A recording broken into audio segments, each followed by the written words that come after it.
Dari Mas Putra ada dua poin pertanyaan. Yang pertama terkait dengan khusyuk ketika sholat. Bolehkah membayangkan Allah ketika mengerjakan sholat? Yang kedua terkait dengan susunan Al-Quran, di mana ada Fawatihus Suwar, misalnya Nun, Qaf, dan seterusnya. Apa maksud dari ayat-ayat Fawatihus Suwar? Karena tidak mungkin tuh Anda mengetahui secara fisik Tuhan kayak apa. Tan kinoyo ngopo, tan kinoyo opo, tan kinoyo sopo. Ya, laisa kamitsli syai'un walam yakullahu kufuwan ahad. Jadi memang hanya begitu bisanya, asal jangan nganggap Gusti Allah ini motone gede lho, loro aja ngomong itu ya. Nah itu bayangannya enggak apa-apa. Nah ini memang yang menjadi problem umumnya masyarakat Islam. Rumangsane bayangan dia itu sama dengan faktanya. Siapakah wali yang tanpa nama dan batik laguan? Lah yang jenenge tanpa nama kok kontakon siapa? Waduh. Lo jelas tanpa nama kok ditakoni siapa? Lah tak jawab pula batal iku. Ya arek-arek ngene iki. Memang Melayu, wong itu keindahan kok Anda mau, itu keindahan di dalam ruang, itu bukan bangunan dengan batas-batas.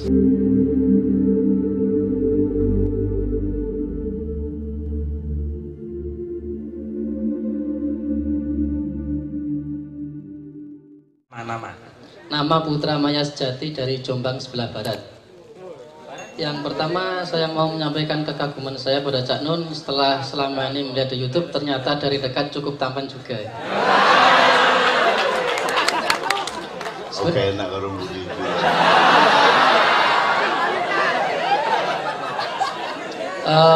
Saya ada dua hal yang mau saya tanyakan selama ini, Kak. Juga ke Pak Muzamil. Yang pertama kan tadi poinnya ada kekhusyukan sholat itu output kita dalam sholat. Nah, yang saya mau tanyakan itu sejak kecil kan untuk bisa khusyuk itu saya membayangkan saya sedang dilihat oleh dua mata yang besar sebagai perwakilan adanya Allah gitu.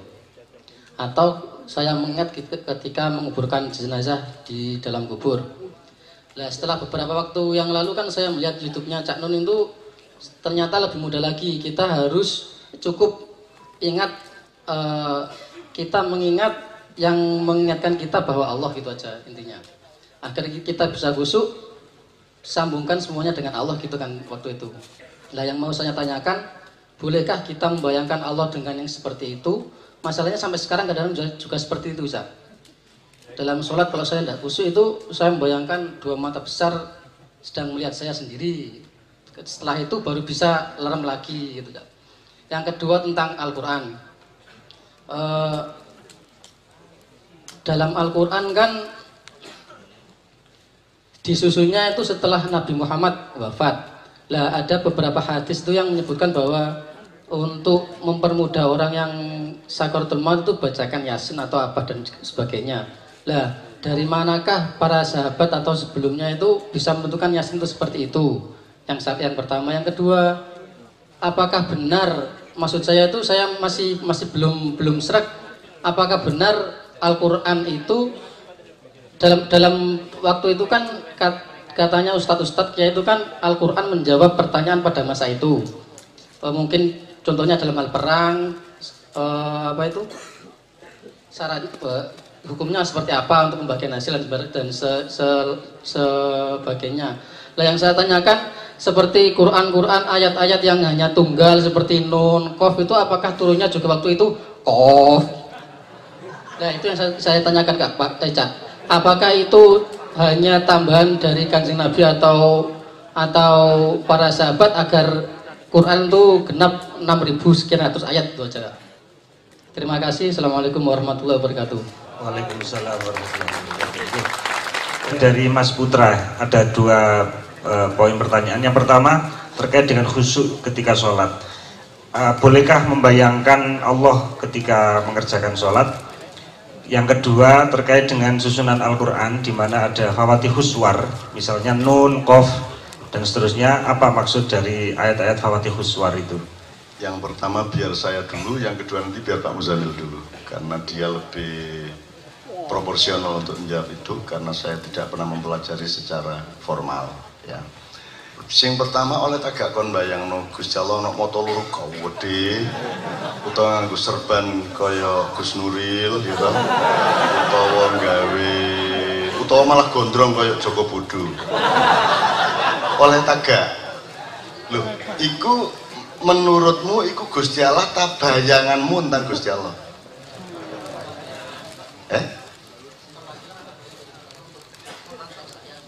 Lah ya, itu kon nganggep iku Gusti Allah sing matane iku sakunu apa bayanganmu? Ayo gak masalah bayangan ya.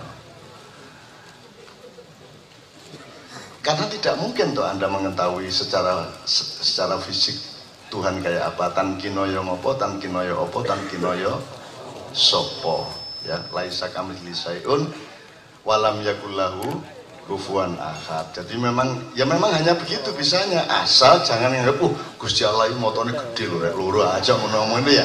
Nah itu bayangannya enggak apa-apa. Nah ini memang yang menjadi problem umumnya masyarakat Islam. Rumangsane bayangan dia itu sama dengan faktanya. Itulah. Jadi misalnya orang tidak bisa membedakan Quran dengan pikiran dia terhadap Quran. Dia tidak bisa mengambil jarak dari sebuah ayat dengan mikire dia nang ayat itu. Dia selalu mengatakan, loh ini Quran, duduk Quran itu pikiranmu tentang Quran kayak iso bedakno saiki wong saiki. Makanya kita belajar ilmu ruang itu contohnya gini. Supaya tetap menjadi ilmu komprehensif ya. Islam itu ruang apa bidang, apa bangunan, apa garis? Islam itu. Mas. D. Islam itu kalau Anda belajar garis, bidang, bangunan, ruang. Islam itu ruang apa bangunan apa bidang? Sing gampang ini. NU Muhammadiyah itu ruang atau bidang? Atau bangunan? Bangunan apa ruang? Nek cik bingung berarti awakmu ndelok maca medsos cik ngeluh ndasmu.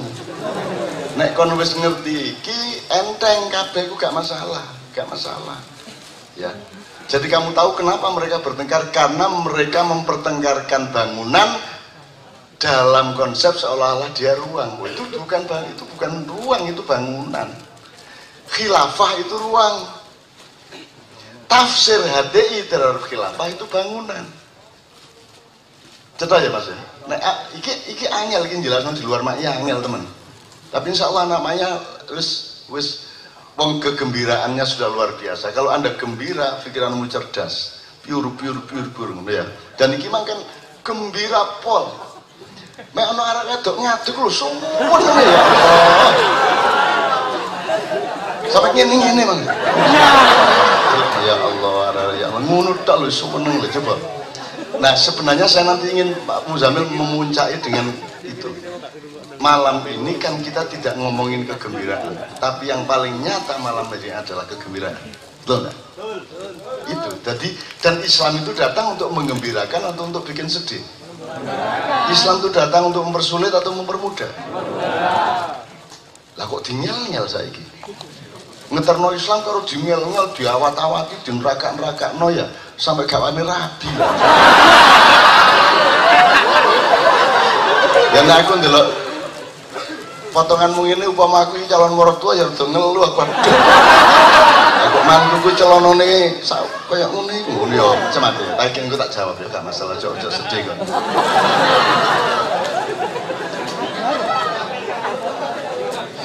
Ya gitu ya. Jadi ya, beres ya oke. Bismillah. Berikutnya Pak Muzamil yang kedua berarti yang soal kan waktu itu belum ada apa susunan Utsmaniyahnya ya kan belum ada, sehingga rumusan surat Yasin belum ada, kira-kira gitu ya atau gimana? Oke, biar Pak Muzamil yang jawab ini ya. Masalah penamaan surat dalam Al-Quran itu memang terjadi perbedaan pendapat antara ulama. Ada yang bilang itu tauqifi, ada bilang ijtihadi gitu ya. Tapi mayoritas ulama menyatakan itu tauqifi. Tauqifi itu maksudnya itu sesuatu yang diterima Rasulullah dari Allah melalui malaikat Jibril. Itu tauqifi. Dengan bukti Rasulullah pernah menyebut beberapa nama surat. Al-Baqarah pernah disebut oleh Rasulullah, terus Ali Imran pernah disebut oleh Rasulullah, Yasin juga termasuk. Iqra'u mautakum Yasin, itu ya, bacalah kepada orang-orang yang mati di antara kamu, itu surat ya Yasin. Terus Rasulullah menyebut surat Al-Kahfi, gitu ya. Itu yang dijadi. Tapi bahwa semua nama surat itu ada hadisnya ya, tidak juga. Nama-nama itu loh, gitu ya. Oleh karena itu terjadilah perbedaan pendapat. Mayoritas ulama berpendapat penamaan itu tauqifi. Tauqifi itu artinya non reasonable. Ya, gak usah dipikir. Ya, kalau ngono kuwi karepnya Allah, gitu loh ya. Itu non reasonable. Nah, itu tauqifi. Nah, termasuk urutannya itu. Kemudian ada yang berpendapat itu ijtihadi. Ada jalan tengah. Sebagian nama surat dari Rasulullah, sebagian dari sahabat, ijtihadnya para sahabat, begitu ya. Ini kalau ini ya gak bisa dikejar terus yang bener yang nanti ya raiso ngomong podo-podo Rasulullah ini gitu ya. Ya raiso di ngono, oke, terus yang benar yang mana ya. Seandainya kita bisa ketemu Rasul takon langsung kan enak, kanjeng Nabi sing bener piye ya, sama-sama gak tahunya ya sudah, sampai di situ pengetahuan kita, kecuali kita satu saat ya soal Rasulullah, kita tanya satu persatu. Ini Rasulullah benar namanya ini dari jenengan. Nah, itu. Nah berhubung sama-sama enggaknya ya gak bisa ngotot-ngototan kita ya. Itu. Jadi segitu ya. Gini, sebentar. Ini tak nulisin Pak Muzamil ya. Yang Anda tanyakan itu kan konsep bangunan. Oh, ini bangunan Yasin, ini bangunan Al-Baqarah, Al-Kahfi lah ngono. Nah, kalau Anda ingin tidak pusing dengan konsep bangunan, Anda naik ke konsep ruang. Bah iku biyen tauhidi bah ijtihad. Tauqifi bah ijtihadi. Pokoknya mesti bener Quran. Bah kok wolak-walik ya tak gak? Kok gaduk-gadukno, kok pelengkung-pelengkungno, kok odon, kok pokoknya mesti bener. Ngono ae kon, kok repot-repot. Lah apa kon repot-repot? Mesti bener. Asal kamu mentadaburi dengan output kebaikan untuk manusia dan untuk Allah, sing bertentangan dadi apik kok. Kok iki lho, maknya iki cedhot, ini kan sangat Qur'aniyah. Apa ae guyu kok? Apa ae seneng? Jane ditakoni jane apa sing kok suweneng temen arek wedok ngadeg iku mang. Apa? Linda, karena atmosfer kita adalah atmosfer basyiron, atmosfer di mana Al-Qur'an memberi cahaya dan kita menjadi bergembira. Itu dong. Karena atmosfernya Al-Qur'an. Aku ya gawe wong gembira ya gak iso aku. Ini semua bukan bikinan saya. Saya ini taat kepada apa yang menurut perasaan saya, nurani saya, mukasyafah saya. Mukasyafah itu apa? Daya buka tabir terhadap rahasia Allah gitu ya. Aku mek taat karo iku. Terus dadi kayak ngene iki, dan iki gak mek aremanya kok ngene iki Mas. Ndi ae wis.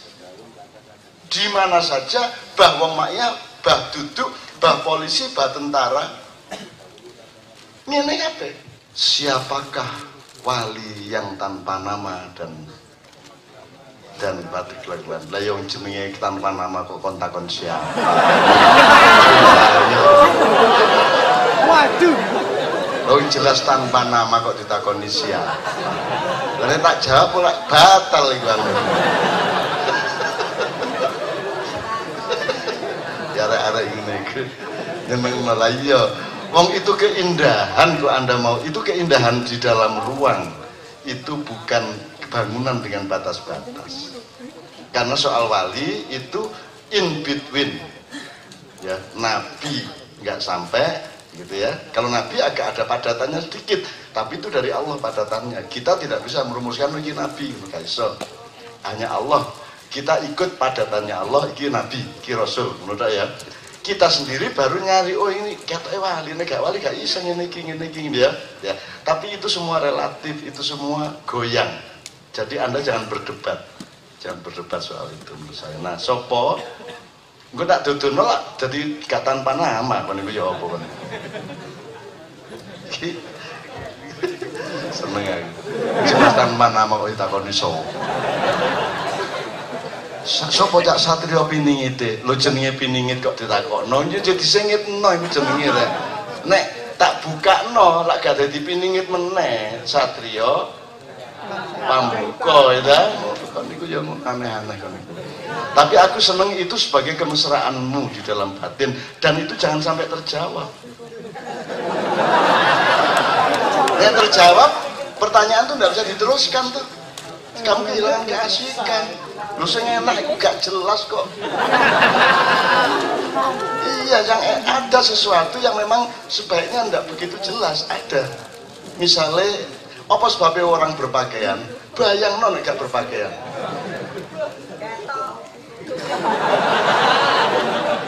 Ya mesti aja maksud saya kon iso bayangno nek wong gak dikongkon tutup aurat oleh Allah, kon iso bayangno efek budayanya. Wis ya apa jajal? Ya apa kon? Simulasi lah. Nek arek SMP ngono iko. SMA. Kon arek SMA mulai subhanallah. Nek sodak mahasiswa Allahu Akbar. Engko nek wis